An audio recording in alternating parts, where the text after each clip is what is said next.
미국과 이란이 2주 휴전에 합의했지만 위태위태한 상황이 이어지고 있습니다. 네, 이스라엘이 레바논을 향한 공격을 멈추지 않으면서 휴전 합의가 깨지진 않을지 우려되는 상황인데요. 지금 이 시간 정한범 한국국제정치학회 회장과 함께 짚어보겠습니다. 어서 오십시오. 네, 안녕하세요.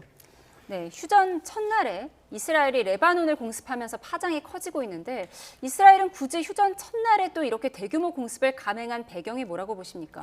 글쎄요, 제가 지속적으로 이제 계속해서 말씀을 드렸었는데 지금 이 전쟁은 애초에 미국의 전쟁이 아니라 이스라엘의 전쟁이거든요. 그러니까 이스라엘이 원해서 만든 전쟁이고 이 전쟁이 지속돼야 이제 이스라엘이나 네타냐후 총리가 원했던 그림들이 이제 계속 가져갈 수 있는 거거든요. 그러니까 이 전쟁의 어떤 그 현재는 트럼프 대통령은 처음에 본인이 전쟁을 시작했을 때 원했던 그림이 나오지 않고 있어요. 그러니까 빨리 전쟁을 끝내고 가야 되는 입장이고 또 이란도 지금 자국 영토에서 전쟁이 벌어지고 있기 때문에 빨리 끝내야 돼요. 그러나 이제 이스라엘은 좀 생각이 다르죠. 예. 이 전쟁이 최대한 오래 지속되는 것이 좋은데 미국에서 빨리 재촉을 하니까 휴전 협상에 어떻게 동의는 했지만 사실 어떻게든 이 협상을 회방 놓고 싶은 생각이 있다 이렇게 봐야 될 것 같고요. 그런 것은 이제 그 전에도 미국과 이란이 어느 정도 협상이 있다는 얘기가 나올 때마다 협상파인 라리자니를 암살한다든지 이런 식으로 해서 계속 이란이 협상장을 박차고 나갈 이런 분위기를 계속 만드는 거예요. 그러니까 미국의 협상의 바짓가랑이를 잡을 수 없으니까 오히려 상대방인 이란이 이 협상장을 박차고 나가는 그런 분위기를 자꾸 조성하는 것이 아닌가 이렇게 생각이 됩니다. 예, 그러니까 이란을 공격해서 이란이 그 휴전을 이제 협상을 파기하도록 하는 속셈일 수도 있다고 분석을 해주셨는데, 근데 지금 미국은 협상을 원하잖아요. 이쪽도 원하는데 이스라엘이 지금 공격하는 것에 대해서 제재는 하지 않고 오히려 그것을 좀 협상의 대상이다 이런 식으로 트럼프가 얘기를 하고 있는데 이란이 이렇게 공격을 당해도 레바논이 공격을 당해도 절대 휴전 합의를 깨지 않을 거란 이런 자신감이 있는 걸까요? 글쎄요, 아마 미국 측에서는 어느 정도 자신감은 있다고 봅니다. 그러니까 현재 이란이 어쨌든 이 협상장에 나왔기 때문에 이란 쪽에서는 사실 이제 협상장에 나오기 쉽지 않은 상황이거든요. 그러니까 이란이 공격을 받고 있는 상황이라 사실 내부에 강경파들도 있지 않겠습니까? 항전을 해야 된다 이렇게 얘기하는 사람들이 많을 텐데도 불구하고 협상장에 나왔다는 것은 그만큼 이란도 이 협상이 절박하다라는 것이고요. 어렵게 이제 결정을 하고 나왔기 때문에 레바논 문제만 가지고 협상을 깨기는 쉽지 않을 거다라는 어떤 자신감도 일부 있을 것으로 생각이 됩니다. 그러나 사실 이란도 레바논 문제가 이렇게까지 이제 심각하게 가게 되면 사실 마냥 이렇게 이걸 두고 볼 수만은 없거든요. 그래서 이제 오늘도 보면 호르무즈 해협이 이제 개방이 됐지만 다시 또 닫는다 이런 얘기도 나오고 있지 않습니까? 그래서 미국도 어느 정도 이 이란의 반응을 좀 봐가면서 이렇게 좀 조정을 하지 않을까. 그리고 또 한편으로는 미국 입장에서 아마도 이 협상을 이스라엘이 강력하게 반대를 했을 거예요. 그러니까 이스라엘을 달래는 입장에서, 그러니까 이스라엘을 어느 정도 좀 달래주는 입장에서 어느 정도 용인하면서 또 뒤에서는 이스라엘에게 자중하라는 그런 경고가 좀 가고 있지 않을까. 이렇게 추측을 할 수 있을 것 같습니다. 휴전하기 싫어하는 이스라엘을 달래는 입장에서 미국이 지금 이스라엘을 두둔하는 것일 것이다라는 추측을 주셨는데 지금 휴전 첫날에 이스라엘이 레바논을 공습해서 민간인 사상자가 1,000명이 넘었어요. 피해가 너무 큰데다가 지금 트럼프 대통령은 미군 전력을 이란 주변에 그대로 배치할 것이다 이렇게 밝혔거든요. 이거는 휴전의 의미가 없어 보이는데 어떻게 보십니까? 그러니까요. 지금 애초에 알려진 바로는 휴전 조건에 이 중동 지역에서 다 분쟁을 종식한다라고 되어 있었거든요. 그 얘기는 이제 결국 이 레바논을 포함한 얘기라고 보는데 이것이 지켜지지 않았다고 한다면 만약에 이제 휴전 조건이 중동 지역에서 모든 분쟁을 종식한다라고 했는데 그것이 지금 이렇게 되고 있다는 것은 만약에 그 조건이 맞다면 미국이나 이스라엘이 휴전을 위반한 것이 맞는 거죠. 그러나 이제 만약에 이 부분이 어떤 식으로 규정이 돼 있는지 제가 잘 모르겠습니다만 지금 254명이 사망자가 났고 1,165명의 부상자가 났다고 하는 것은 사실은 이건 굉장히 엄청난 숫자고요. 그리고 이제 이스라엘의 공격이 군사 시설이나 이런 쪽이 아니라 민간 시설에 지금 집중돼 있단 말이죠.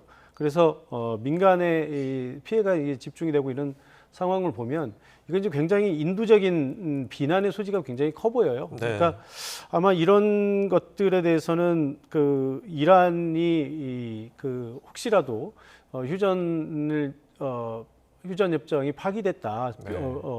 지켜지지 않았다라고 해서 만약에 어떤 행동을 하더라도 사실은 크게 할 말은 없어 보인다. 그런 의미에서 또 이제 미국은 이란을 압박하기 위해서 이란 주변에 있는 이 군사들을 물리지 않고 계속 이란이 협상에 이제 나올 수 있도록 예. 그렇게 하기 위해서 계속 이게 화전 양면에 이런 압박을 하고 있는 것이 아닌가 이렇게 생각이 듭니다. 네, 저렇게 화면 보시는 것처럼 주택가 어떤 아파트를 직접적으로 때리다 보니까 유엔에서도 뭐 규탄 성명이 나오고 있는 상황인데 지금 결국에는 이 휴전 협상은 이스라엘이 얼마나 동의를 하고 동참을 하느냐가 어쨌든 관건이 될 것으로 보이는데 이 전쟁의 방아쇠를 당기는 게 또 네타냐후 총리가 결정적 역할을 했다 이런 보도가 지금 나오고 있습니다. 백악관 참모들은 어쨌든 전쟁에 대해서 좀 부정적이었는데 네타냐후 총리가 트럼프에게 계속 이것을 요구해서 좋은 생각이다라고 응답을 했다는 거예요. 그러면 트럼프 대통령도 책임은 좀 회피하기 어려워 보이는데요. 그렇죠. 저는 이제 전쟁 첫날부터 제가 그렇게 계속 추측을 했었는데요. 예. 결국 이 전쟁은 미국이라고 하는 세계 초강대국, 거대한 국가가 참여한 전쟁이기 때문에 사실 미국이라는 나라가 어느 한두 사람이 움직이는 나라는 아니잖아요. 네. 그러니까 미국 내에도 분명히 이성적으로 합리적으로 생각하는 사람들이 다수일 거란 말이죠. 그러니까 이 전쟁이 이렇게 올 것을 예측 못했다고 한다면 그건 뭔가 큰 문제가 있는 거고요. 제가 볼 때는 미국의 핵심 정책 결정자들이 충분히 이것을 예측했고 그래서 트럼프 대통령에게 강하게 반대를 했을 거라고 그렇게 생각을 합니다. 예. 네. 그럼에도 불구하고 이렇게 갔다는 것은 결국 네타냐후 총리가 강하게 이제 그 유혹을 한 것이고요. 아마도 이 그 베네수엘라에서 이제 마두로 대통령을 납치한 사건 이런 것들과 관련해서 트럼프 대통령을 좀 부추겼지 않았을까.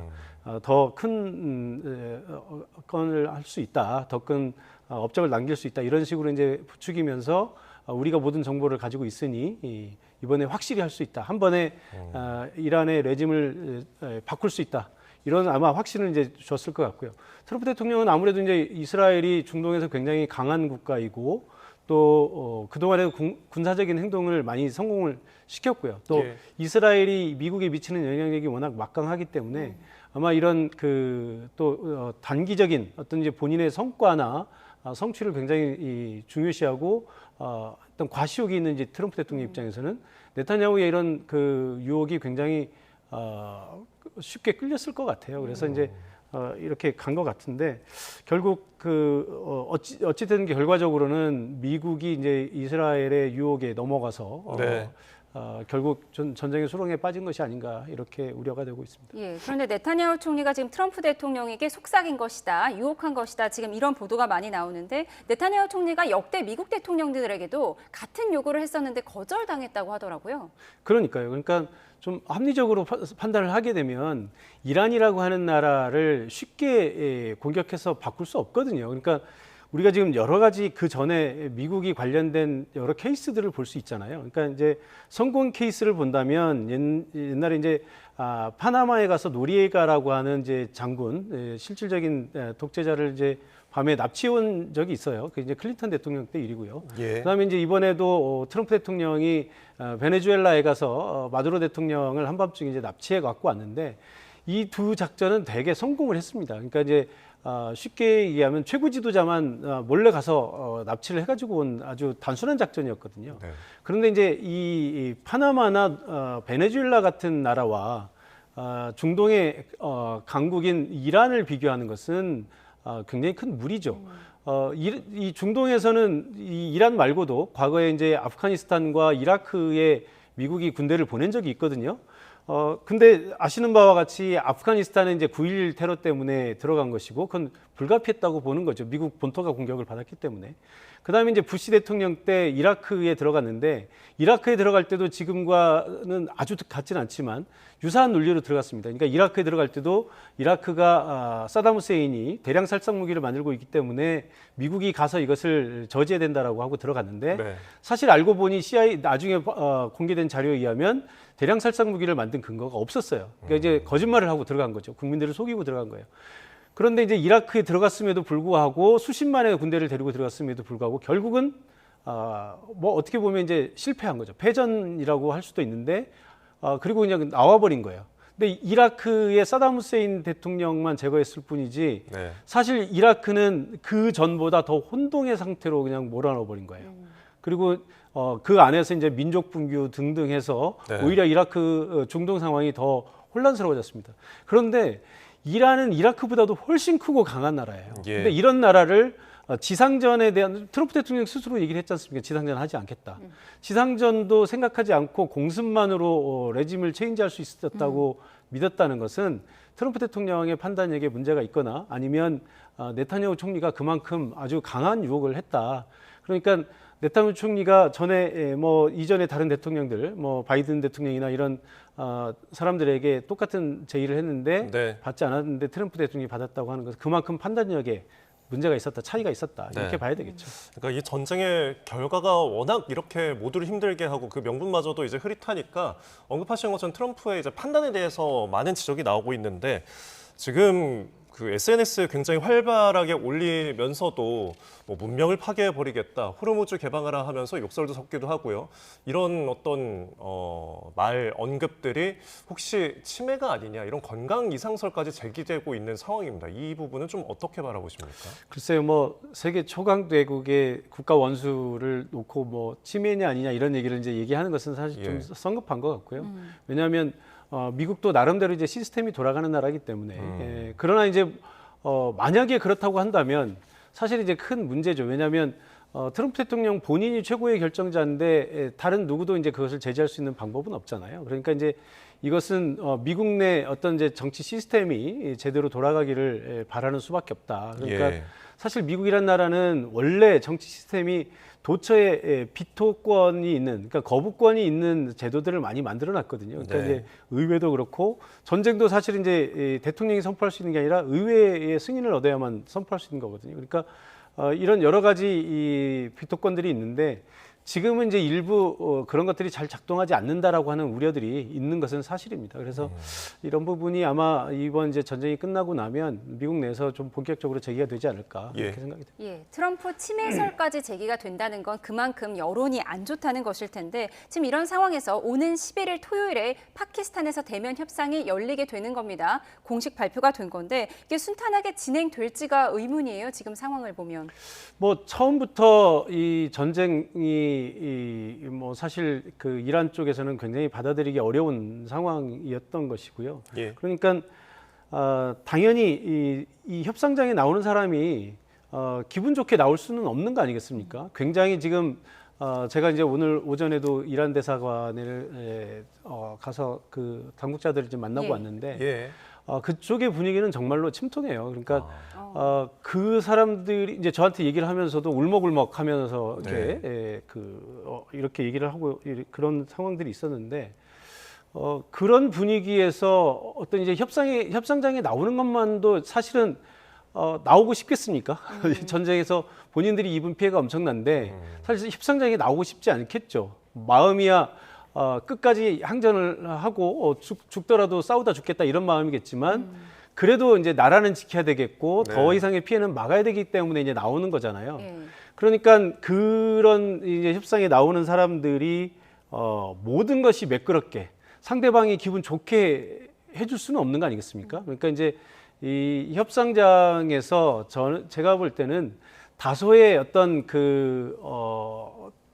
좀 불협화음 이런 모습들은 보일 수밖에 없다고 봐요. 그러나 네. 이제 이것이 교전 중인 두 국가가 어찌 됐든 전쟁을 끝내려고 하는 그런 만남이기 때문에 예. 서로가 그런 것들을 감안하면서 상대방의 입장을 좀 이해하면서 이렇게 할 수밖에 없는 거 아닌가 이렇게 생각이 듭니다. 네. 주한 이란 대사관에 다녀오신 거죠? 예, 그렇습니다. 예. 근데 지금 이란 정치권에서는 적에게 준 선물이다. 그러니까 휴전한 것이 적에게 준 선물이다라면서 강력 반발한다고 하던데 그럼 대사관의 입장은 어떻습니까? 뭐 그 부분에 대해서는 뭐 언급은 없었습니다. 그러나 일단은 그 이란 내부의 분위기는 정말 매우 억울한 입장을 이렇게 좀 가지고 있어요. 그러니까 예. 자기들은 협상을 하고 있는 도중이었는데 협상 도중에 이렇게 이제 공격을 받았다는 것이고 또 미국이라는 이제 뭐 그 예를 들면 그 국제사회가 여기에 대해서